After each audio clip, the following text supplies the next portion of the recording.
ఊరు తెరిస్తే అబద్ధాలే మాట్లాడి అబద్ధాలతో బతకాలన్న ఆలోచన ఇంకెంతకాలం చేస్తారో నాకు తెలియదు. ఈరోజు ఎస్ఆర్ఎస్పి కానీ శ్రీపాద ఎల్లంపల్లి కానీ ఇవన్నీ ప్రాజెక్టులు, ఈ ప్రాజెక్టులకు feeder channels. Speaker sir, Medigadda, Sundilla, Annaram బ్యారేజ్ల నుంచి చుక్క నీరు తీసుకోకపోయినా గోదావరి జలాలతోని ఏ రకంగా నీళ్లు తీసుకురావాలనో ఈరోజు మల్లన్న సాగర్ కావచ్చు, లేకపోతే ఈయనే ఆ స్వామి మల్లన్న సాగర్కి ఎక్కడి నుంచి నీళ్ళు వస్తాయి? నువ్వేదో పెద్ద చదువు చెప్తారు, మే లక్ష పార్తే కానీ మీరు ఏదైతే లిఫ్టులు పంపులు పెట్టి కూలగొట్టిన దానికి సంబంధం లేదు.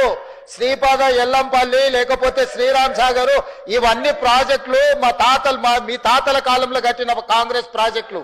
ఆ ప్రాజెక్టులతో ఈ రోజు మల్లన్న సాగర్ కావచ్చు, రంగనాయక సాగర్ కావచ్చు, కొండపోచమ్మ కావచ్చు, నువ్వు కట్టినవి లేకపోయినా కూడా, నువ్వు కూలిపోయినా కూడా ప్రాజెక్టులకు నీళ్ళు ఇవ్వడానికి ఉంది. మీరు లేని అబద్ధాలతోని లేకపోతే మేడిగడ్డ దగ్గర కట్టిందో, సుందిల దగ్గర కట్టిందో, అన్నారం దగ్గర కట్టిన మీరు పంపులు లిఫ్టులతో కొల్లగొట్టిన 1,00,000 కోట్ల రూపాయల ప్రాజెక్టు గుండు సున్నా లేకపోయినా నీళ్లు ఇవ్వచ్చు. తప్పుదారు పట్టించకండి.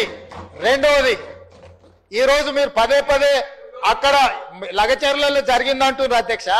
మల్లన్న సాగర్ కట్టిన రోజు ఏటిగడ్డ, కిష్టాపూర్, వేమ్లఘాట్ 14 గ్రామాలు తండాలు కలిసి పరిగెత్తించి మిమ్మల్ని కొట్టిన రోజు మీరు పోలీసుల బూట్ కాళ్ళతో తొక్కిచ్చిన రోజు, ఆ రోజు ఎట్లా జరిగింది అధ్యక్ష? అది గజ్వేల్లోనే కదా. గజ్వేల్ నియోజకవర్గంలో సిద్దిపేట జిల్లాలో ఉన్న వేములఘాట్ కావచ్చు, ఏటిగడ్డ, కిష్టాపూర్ కావచ్చు, నేను పోయి దీక్ష చేసిన అధ్యక్ష 48 గంటలు. భూసేకరణకు వ్యతిరేకం కాదు, నష్టపరిహారం పెంచండి అని చెప్పినాం. మీరు 3 లక్షలు ఇస్తే 7 లక్షలు చేయమన్నాం. ఈరోజు మీరు ప్రతి ప్రాజెక్టు పక్కన 100 ఎకరాలు మీరు ఫామ్ హౌజులు కొనుక్కున్నారా లేరా? ఈ రోజు ప్రాజెక్టులు డైరెక్ట్ గా కొండపోచమ్మ నుంచి మీ ఫామ్ హౌస్ కి, మీ ఎర్రవల్లి ఫామ్ హౌస్ కి కాల్వలు తీసుకొని 100 ఎకరాలు మీరు నీళ్లు తీసుకెళ్ళినరా లేరా? ఈ రోజు రంగనాయక సాగర్ దగ్గర హరీష్ రావు గారికి ఫామ్ హౌస్ ఉన్నదా లేదా? మీరు ప్రాజెక్టులు కట్టిందే మీ ఫామ్ హౌస్ల కోసం. ప్రాజెక్టులు కట్టిన కాడ మీరు ఫామ్ హౌస్లు తీసుకున్నారు. దుర్మార్గమైన ఆలోచన మీది. ఈ రోజు మీరు సిద్ధంగా ఉన్నారా విచారణకు? కొండపోచమ్మ దగ్గర ఎవరికి ఫామ్ హౌస్ ఉంది? రంగనాయక సాగర్ దగ్గర ఎవరికి ఫామ్ హౌస్ ఉంది? లేకపోతే ప్రాజెక్టులు కట్టిన దగ్గర ఎవరికి భూములు ఉన్నాయో, ఎవరికి ఫామ్ హౌస్లు ఉన్నాయో నిజ నిర్ధారణ కమిటీ నేను కాదు, ఈ సభలో ఉన్న కాంగ్రెస్ పార్టీ నుంచి ఒక్కరిని కూడా వద్దు. బీఆర్ఎస్ నుంచి, బీజేపీ నుంచి, ఎంఐఎం నుంచి, సిపిఐ నుంచి శాసనసభ్యులతో నిజ నిర్ధారణ కమిటీని వేద్దాము.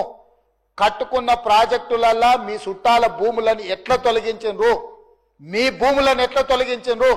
మీ డైరెక్ట్ గా కేసీఆర్ గారి ఫామ్ హౌస్ కి కాల్వలు తీసుకెళ్లి ఫామ్ హౌస్ చుట్టూత వంకర దాని చుట్టూత కాల్వలు తిప్పింది ఆధారాలు చూపించాలనా? దుర్మార్గమైన ఆలోచన మీకుంటది, మాకెందుకుంటది? ఇప్పటికి కూడా అబద్ధాలు చెప్పేది మానండి. ఎందుకు ఇంకా బుకాయించాలని, దబాయించాలని? ఎన్ని రోజులు అధ్యక్ష? భూసేకరణ జరిగినప్పుడు భూమి కోల్పోయిన నిర్వాసితులకు బాధ, దుఃఖం ఉంటది. ఆ బాధ, దుఃఖం ఉన్న వాళ్లకు అత్యధికంగా నష్టపరిహారం ఇవ్వాలనేది మా ఆలోచన. ఆనాడు మల్లన్న సాగర్ లో 3 లక్షల నుంచి మొదలు పెట్టిన మీరు, మేం కొట్లాడితే అది చివరికి 10 నుంచి 12 లక్షలకు వచ్చింది. ఇవాళ కొడంగల్లో, లగచెర్లలో 20 లక్షల ఎకరాకు అసైన్మెంట్ భూమిలకు కూడా 20 లక్షలు ఇచ్చినాం. 5 లక్షల రూపాయలు ఇందిరమ్మ ఇల్లు ఇచ్చినాం. 150 గజాల ఇంటి స్థలం ఇచ్చినాము. ఈ రోజు one of the best package మేము కొడంగల్ ఇస్తే, మీ మాజీ ఎమ్మెల్యే మీరు పర్సనల్ గా వెళ్ళి మీరు ఏమైనా చేయండి, అధికారులను చంపండి, మేము చూసుకుంటామని చెప్పింది పబ్లిక్ డొమైన్లు ఉంది. మీరు ఈ రోజు టీవీలలో, పేపర్లలో ప్రముఖంగా వచ్చింది.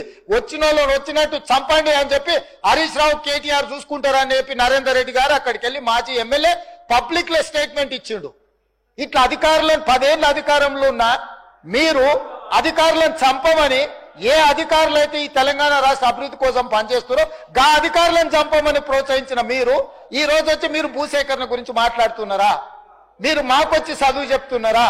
మేం కాంగ్రెస్ పార్టీ ప్రాజెక్టులు కట్టలేదా? నాగార్జున సాగర్ నుంచి శ్రీశైలం వరకు మీరు కట్టినరా? లేకపోతే కల్వకుర్తి, భీమా, నెట్టంపాడు, కోయిల్సాగర్ మీరు కట్టినరా? ఏ మాటలు మాట్లాడుతున్నారు? కమిషన్ల కోసము ప్రాజెక్టుల రీడిజైనింగ్ పేరు మీద 36,000 కోట్ల రూపాయల విలువ ఉన్న ప్రాణహిత చేవెళ్ల ప్రాజెక్టును కాళేశ్వరం పేరు మీద 1,50,000 కోట్లకు అంచనాలు పెంచిండ్రు.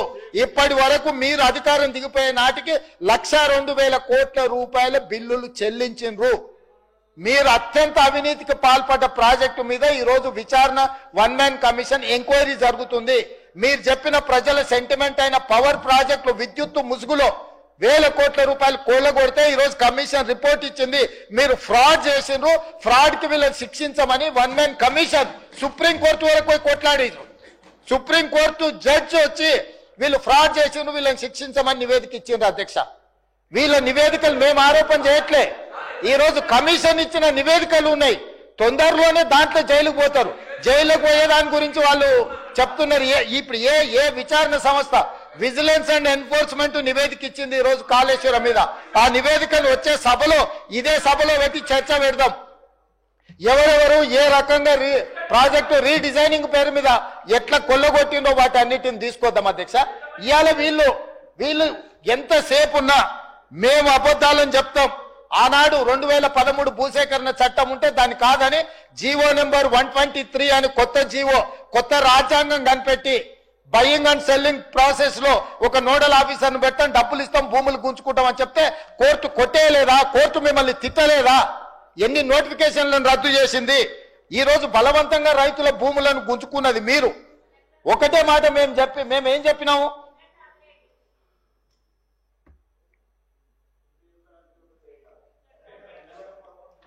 నేను ఒకటే చెప్పదలుచుకున్నా అధ్యక్ష, ఈరోజు వాళ్ళు అర్థం చేసుకోవాల్సింది, కామారెడ్డిలో చంద్రశేఖరరావు గారిని ప్రజలు ఓడగొట్టిండ్రంటే ప్రజల ఆగ్రహం ఎట్లుందో